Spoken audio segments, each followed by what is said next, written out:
Assalamualaikum warahmatullahi wabarakatuh. Selamat pagi anak-anak kelas 4. Kali ini kita akan belajar bersama-sama kembali. Namun sebelumnya mari kita berdoa terlebih dahulu. Bismillahirrahmanirrahim. Allahumma ya badi'as samawati wal ard wa ya mubtika ya fatahu iftah li futuhal arifin wa ja'ala a'mali khalisatan li wajhikal karim wa nawwir qalbi binuri ma'rifatika ya rabbal alamin. Raditu billahi rabba wa bil islami dina wa bi muhammadin nabiyya wa rasula. Rabbi zidni ilma warzuqni fahma. Amin ya rabbal alamin. Anak-anak, kali ini kita masih belajar di tema yang sama, yaitu tema 6 cita-citaku. Namun kali ini kita akan lebih tepatnya belajar di subtema yang kedua, pembelajaran 5 dan 6. Anak-anak di rumah semoga masih semangat untuk belajar dan dalam keadaan sehat semua. Bisa disiapkan buku LKS-nya untuk menyimak materi yang akan Bu Guru sampaikan.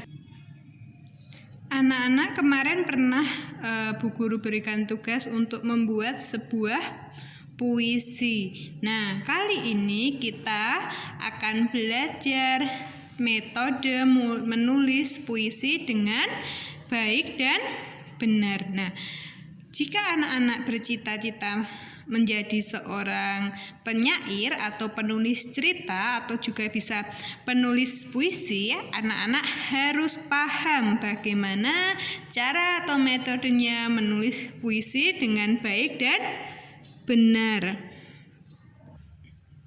Nah, anak-anak, penulis puisi tersebut merupakan suatu pekerjaan juga.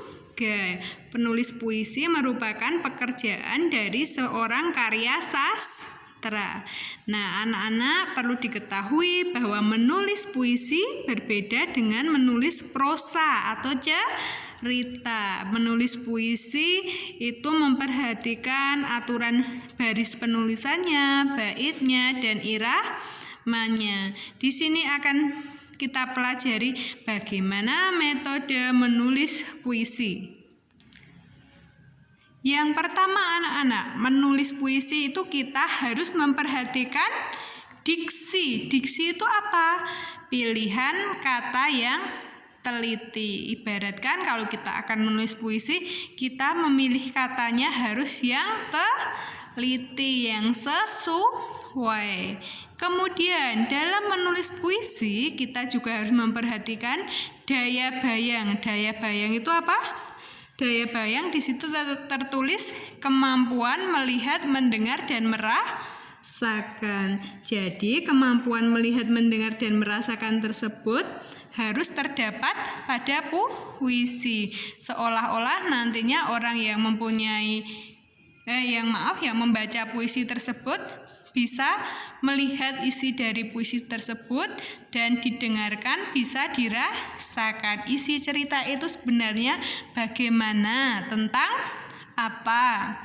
Kemudian yang ketiga, kita juga harus memperhatikan gaya bahasa.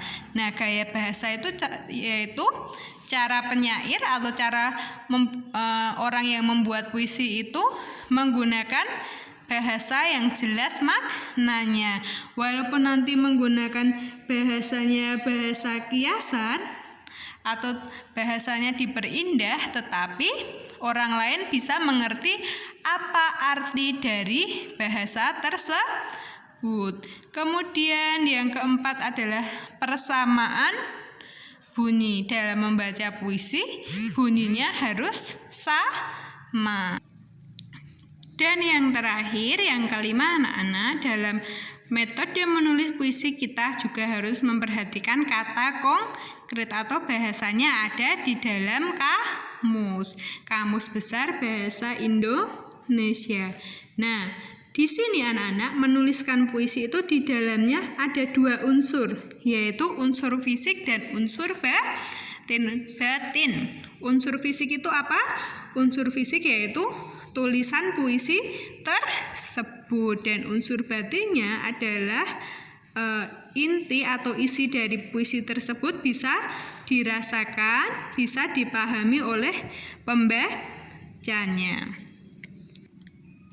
Anak-anak, di LKS anak-anak halaman 52 ada sebuah puisi, yaitu yang berjudul Poluan yang Ramah.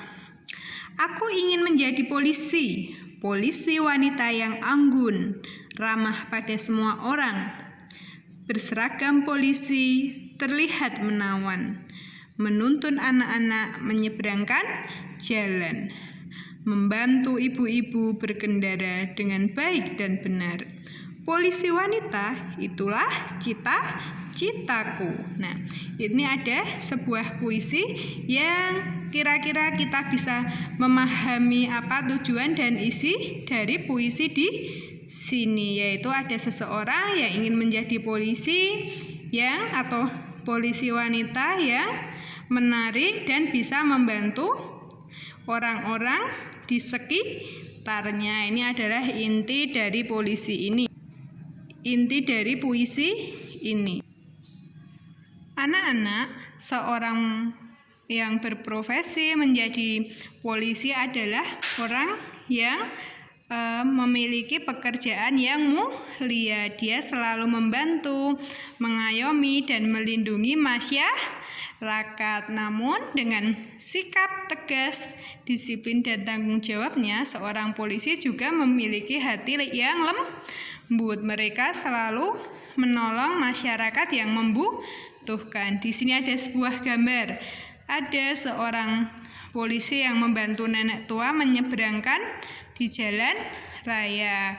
Ada seorang polisi yang mengingatkan masyarakatnya untuk menggunakan helm yang benar. Kemudian di sini ada juga gambar seorang polisi yang sedang menolong korban bencana banjir. Dan ada yang keempat, seorang polisi yang sedang menjaga pos pengamanan lebaran. Di sini menunjukkan bahwa seorang polisi merupakan seorang yang mempunyai hati yang mulia. Jadi, anak-anak yang tertarik dan ingin memiliki cita-cita menjadi polisi, mulai sekarang harus belajar dengan giat, rajin, dan sungguh-sungguh. Anak-anak, kemudian kita setelah belajar tentang bagaimana metode menulis puisi dan memahami sebuah puisi, kita kali ini akan belajar tentang makanan khas yang ada di Indonesia. Nah, Indonesia itu sangat kaya sekali anak-anak. Selain keberagaman daerahnya, kemudian sukunya, bahasanya, ada juga keberagaman makanan daerahnya. Nah, di sini di LKS ada sebuah bacaan di halaman 53, makanan khas Indonesia. Di antaranya ada gudeg, itu yang berasal dari Yogyakarta, kemudian empek-empek yang berasal dari Palembang atau Sumatera Selatan, dan yang ketiga ada rendang yang berasal dari Padang, Sumatera Barat. Bukan hanya ini anak-anak bisa mencari makanan yang lain.